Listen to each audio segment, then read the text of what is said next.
Alô, meus amigos, nós estamos iniciando mais uma edição do RB Notícias Especial, hoje com um convidado bastante querido por todos nós, o Dr. Nelson Calandra.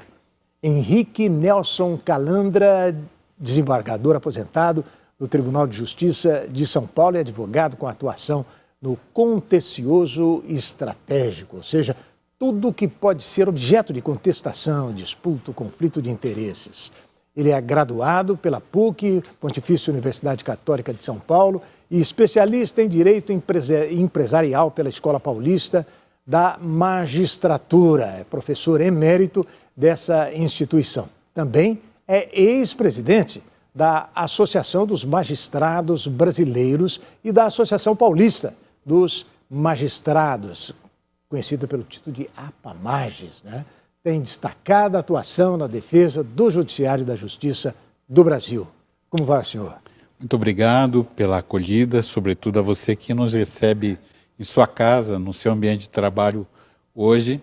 É sempre um prazer enorme, irmão, te reencontrar. Você que é considerado um dos grandes jornalistas brasileiros, numa época que se discute se a pessoa tem que ter diploma ou não para ser jornalista, mas eu acho que mais do que diploma pendurado na parede, tem que ter espírito de cidadania e vontade de informar a população. E é isso que você tem de sobra para ensinar para essas gerações. Eu falo do seu nome para o meu neto, que trabalha numa TV... Nós somos da mesma geração. Numa TV agora, né? Não do neto, é claro. O neto tem 21 anos, está fazendo jornalismo, e eu falo, olha, Lucas, você... Quer ver um jornalista para você se inspirar? É o Hermano Henning. Olha, que ele seja bastante feliz na profissão. Mas antes de mais nada, eu quero agradecer muito a sua presença aqui, o fato de ter atendido o nosso convite e se dispor a conversar conosco sobre o momento atual, né? O senhor, como presidente da Associação de Classe, como é que o senhor enxerga hoje o panorama da justiça no Brasil? E esses momentos, eu não diria difíceis, mas um tanto quanto delicados, né? Não só para a magistratura, mas também para o Ministério Público. O Brasil vive uma época bastante agitada, onde do confronto de ideais políticos surgiu um novo governo com uma performance mais à direita do que o anterior. Nós, juízes e promotores, a nossa atividade não tem vínculo partidário. Nós trabalhamos sempre e sem interrupção a favor do povo brasileiro, que é a quem nós servimos e de onde vem a nossa legitimidade para julgar os nossos semelhantes. E hoje esse conflito político ele acabou contaminando de algum modo o Poder Judiciário, porque querem grampear o telefone do juiz, do promotor, para ver se ele é corintiano, se ele é palmeirense, se ele é são paulino, se ele é gremista, se tem alguma coisa para... O senhor vê com uma certa preocupação isso, né, Eu doutor? acho que violar a privacidade das pessoas, a sua comunicação pessoal, além de constituir uma prática criminosa, não se pode confundir nunca isso com liberdade de imprensa, né? Quem trabalha nesses estúdios maravilhosos da nossa televisão aqui no rádio brasileiro sabe que as pessoas podem manipular como quiser conversas faladas de quem quer que seja, não é? Isso é motivo de preocupação para nós juízes, porque nós atendemos as pessoas sempre de modo correto, sempre de modo aberto, é o promotor, é o advogado, e quantas vezes nós não atendemos a própria parte em ações de alimentos, onde a parte pode, se é pobre, pode procurar diretamente o judiciário. Então, o Poder Judiciário é o poder mais democrático que existe, porque é fiscalizado pela parte, pelas partes também, pelo Ministério Público, pelos advogados. Ainda existem os conselhos, Conselho Nacional de Justiça e Conselho Nacional do Ministério Público, onde a gente tem que prestar contas todo dia, desde o momento que a gente abre o nosso computador, as nossas informações têm que ser dadas aos nossos tribunais, às corregedorias, a Brasília, para lá e para cá, para demonstrar que nós estamos efetivamente trabalhando e atendendo. As instituições, não é? Elas são nossas aliadas nesse momento. O senhor acha que elas estão resistindo, desembargador? Acho que sim. Né? O Supremo virou uma vitrine. O Ministério Público, a magistratura, as próprias instituições políticas, como o Congresso, no caso o Parlamento, o Executivo. Eu aprendi vivendo em Brasília por quase 3 anos como depois de Araçatuba e Birigui. Em Brasília eu aprendi isso. Os conflitos políticos, eles passam. E as pessoas são muito mais do que esse conflito político que existe entre elas. Porque eu já vi gente de extrema esquerda almoçando na casa do outro que é de extrema direita e conversando normalmente, aquilo tudo que há. Isso há 10, 20 anos passados. Exatamente. Agora, hoje a coisa está mais inflamada. Por quê? Porque quando nós começamos um processo de investigação, de apuração, e quando é instalado um processo de investigação e apuração, nós não somos mais donos daquele processo. Embora eu seja o juiz que preside a Operação Lava Jato, vamos dizer Sérgio Moro, seja lá quem for, né? Eu não sou dono do processo e não tenho o direito de abrir mão de nada e nem de condenar inocente e nem de absolver culpado, né? Então, tudo isso provoca um natural conflito. Se critica muito a questão do presidente Lula, que é, vamos dizer, a parte mais aparente nesse processo conflito, todo aí. Nesse processo todo. Não é? Falam que ele é perseguido político, a ex-presidente Dilma, custeada pelo Tesouro Brasileiro, vai fora do Brasil falar que... Dizendo que foi vítima de um golpe. De golpe, essa coisa toda. Mas, na realidade, esses julgamentos, tanto no âmbito político como no judiciário, são decorrentes de lei que os próprios políticos escreveram, né?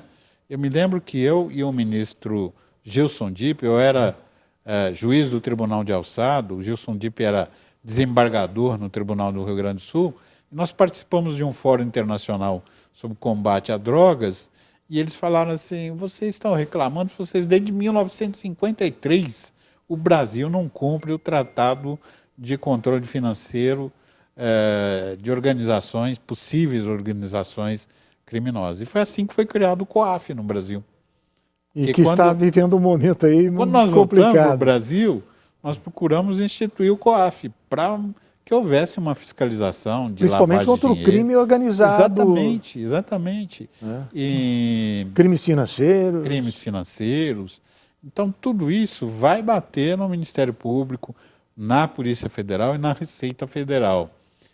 É possível, lógico, a Receita Federal se pôr a investigar autoridades e querer, vamos dizer, se colocar no lugar da polícia ou do promotor. Isso não é possível, né? Tem que se cingir aquilo que é o âmbito que foi apurado, uma movimentação financeira normal.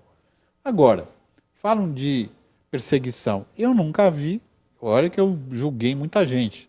No primeiro grau eu julguei 500 mil de pessoas. O senhor foi juiz do interior, juiz de cidades pequenas lá em Araçatuba, Birigui, Buritama, antes de se tornar desembargador. Então tem uma vivência, né, digamos, na planície. Né? Lugares de grande conflituosidade. Né? Como é que o senhor vê hoje, por exemplo, depois de 88, da Constituição, principalmente o trabalho do Ministério Público? O senhor poderia arriscar alguma opinião? O Ministério Público não tinha, antes da Constituição de 88, os equipamentos necessários para, em nome do povo, acusar as pessoas que faziam crime, para investigar de modo mais profundo aquilo que ocorria de modo... E algumas vezes até pedir absolvição, né, dependendo do caso. De absolvição. E eu falava, a situação do presidente Lula, no meu tempo de magistratura, quase 40 anos, eu nunca vi um réu que tivesse tão exuberante direito de defesa. A começar pelo número de advogados, o número de apelações, horas e horas de rede nacional de televisão para fazer a sua defesa e, mais do que isso, para fazer uma campanha política no meio de um processo penal. Desembargador, quando o senhor ouve assim dizer, não é, que Lula, o ex-presidente Lula, é um prisioneiro político, o senhor sente, imagino, não é, como uma agressão à justiça, né, à instituição da justiça. Ele não é um prisioneiro político, ele é prisioneiro da política que ele mesmo praticou. Ou seja, ele criou uma situação de abrir certas portas que deveriam ter permanecido fechadas. E fez escolhas que não podia fazer. Então, a condenação decorre de uma apuração séria, técnica, e não tem o que fazer. Em termos de... pode até ser que o Supremo Tribunal um dia entenda que ele foi injustiçado, que tem que ser absolvido, que tem que ser anulado tudo. Mas eu acho remota essa possibilidade. Como é que o senhor enxerga esse momento específico? A divulgação desses pseudo-diálogos em função de, sei lá, invasão de telefones celulares. Como é que o senhor enxerga isso? O senhor vê algum problema na atuação desses procuradores e do próprio juiz Sérgio Moro, do então juiz Sérgio Moro? Eu queria, em primeiro lugar, falando com os nossos telespectadores, dizer que eu respeito profundamente todos aqueles que pensam que o presidente Lula é perseguido, mas eu vou dar aqui a minha opinião de juiz, não é? Porque não foram poucas as pessoas que eu julguei ao longo da minha vida. E o que é preciso separar é a paixão da razão, quer dizer, aquilo que realmente ocorre nesse âmbito. Implantado no Brasil COAF, movimentações financeiras anormais acabaram sendo comunicadas à Polícia Federal, ao Ministério Público e à Receita Federal. Tudo isso gerou um processo de investigação aprofundado que acabou desencadeando na Operação Lava Jato, né? E o Ministério Público, na Constituinte de 88, por vontade do povo brasileiro, equipado para poder acusar. Né? Inclusive investigar também. Investigar também. Então, o que existe são apurações aprofundadas. Pela primeira vez no Brasil, pessoas poderosas financeiramente tiveram que ser presos e sentar no banco dos réus. A única dificuldade que existe no âmbito da Justiça Federal, e há um projeto no Congresso Brasileiro para alterar isso, é uma coisa que nós já fizemos no estado de São Paulo há décadas. Nós criamos um setor que é chamado DIPO. O que é o DIPO? Os juízes que trabalham no departamento de inquéritos policiais, eles não julgam aqueles réus que são investigados. E é chamado isso juiz de garantia em outros países. Mas na Justiça Federal isso não existe e em outros estados, que eu saiba, também não existem. Então, o juiz que defere uma interceptação telefônica, o juiz que decreta uma prisão preventiva, o juiz que determina certas uma condução coercitiva. Condução coercitiva, não é o juiz que julga o processo, não é? Na fase do contraditório. Então, com isso, a gente fica vacinado de qualquer coisa que possa ser alegado. Agora, gabinete de juiz é aberto para o promotor, que está lá o dia inteiro, porque o promotor é promotor de todos os processos, a acusação é quem, em nome do Estado, aponta o dedo para o nariz de quem infringe a lei, e o advogado, que é advogado de um caso, de outro.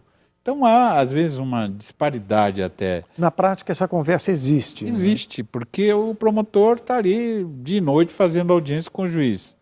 E o advogado é advogado de uma causa, de duas, de três, mas ele não é permanente, ele não é advogado da comarca, ele é advogado de determinados réus. Então isso provoca o quê? A sensação de que o juiz é parcial, que o juiz é amigo do promotor. Lógico, nós temos uma relação de independência, mas a gente passa ali 30 e tantos anos trabalhando um ao lado do outro, não é? Isso não quer dizer que o juiz é parcial ou que o promotor é parcial. Pelo que eu entendo, o senhor não viu nenhum sinal de parcialidade no trabalho do juiz Sérgio Moro. Então. Não vi sinais de parcialidade e mais.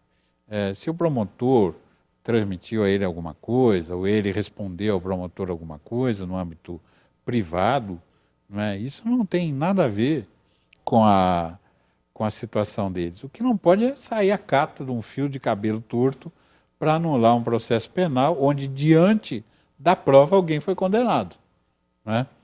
Por mais parcial que seja o juiz de primeiro grau... Tem um segundo grau para rever, se for o caso. Revisaram, E no Superior Tribunal de Justiça, o ministro Fischer, que eu considero um dos grandes profissionais no direito penal brasileiro, ele é extremamente técnico. Se tivesse um fio de cabelo torto, ele teria anulado o julgamento. Então, ele é extremamente rigoroso, mas extremamente técnico. O senhor falou do Ministério Público, falou da magistratura, falou de outras instâncias, falou inclusive do processo. Agora, eu gostaria, se o senhor me permite, de perguntar sobre uma outra instituição bastante importante em todo esse processo aí, a imprensa. A imprensa brasileira, ela viveu um momento também de transformação, Se imagina que se possa banalizar a figura do jornalista, Qualquer camarada abre um site, bota um nome e vira jornalista. Mas isso é muito diferente do que deve ser o jornalismo.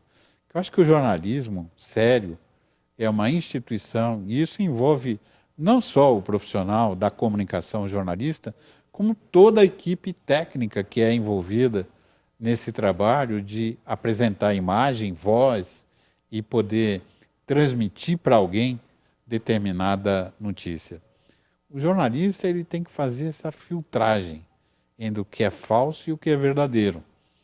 E isso não se faz num celular, criando uma central de notícias falsas, criando uma central de difamação. Recorre-se muito à liberdade de imprensa, desembargador. A liberdade de imprensa não é uma liberdade sem limites.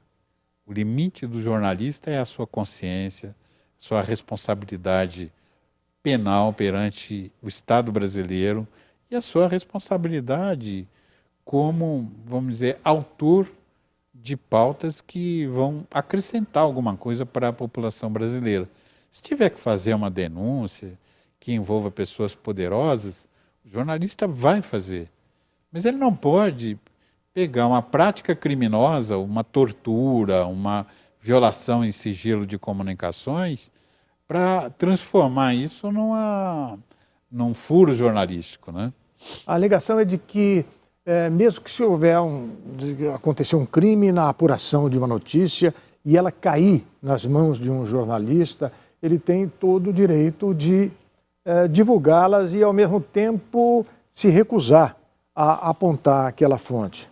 Tudo bem, a liberdade, a Constituição de 88 garante, não só de 88, mas a anterior também garante esse, não é um privilégio, mas é o direito do jornalista. Agora, a apuração dessas informações, falando do caso que recebeu até um apelido aí de vaza-jato, mas a apuração do levantamento original dessas informações, o levantamento desses diálogos, desses alegados diálogos, porque a gente também não pode... O CNJ e o CNMP são extremamente rigorosos, Então, se tiver qualquer situação que envolva uma prática ilegal, uma prática antiética, o promotor é responsabilizado e o juiz também, É certo que o Sérgio Moro hoje não é mais magistrado, não é mais juiz, mas se ele na conduta dele cometeu algum ilícito, o Ministério Público Federal irá apurar isso. E não é o promotor de Curitiba, isso é a Procuradora-Geral, porque ele hoje é ministro da Justiça. Então, não adianta ficar procurando fundamentos para anular julgamentos que seguiram o ritmo normal, o rito normal. O que é preciso é parar com esse vaza-jato, que não leva a lugar nenhum. Eu não chamo o que o Intercept fez de liberdade de imprensa. Eu acho que se você recebe algo que foi obtido criminosamente, é uma coisa que alguém rouba um banco, vai lá, entrega 1 milhão para o dono do site, ele pega e vai dizer que vai botar o dinheiro no bolso, que não precisa falar ninguém, liberdade de imprensa, né? Então, olha, eu estou com muita vontade de perguntar ao desembargador Henrique Nelson Calandra se ele é a favor ou não de uma investigação sobre esse admitido crime de invasão de privacidade. Então, eu quero fazer isso depois de um pequeno intervalo. O RB Notícias Especial vai voltar daqui a pouquinho. Até já.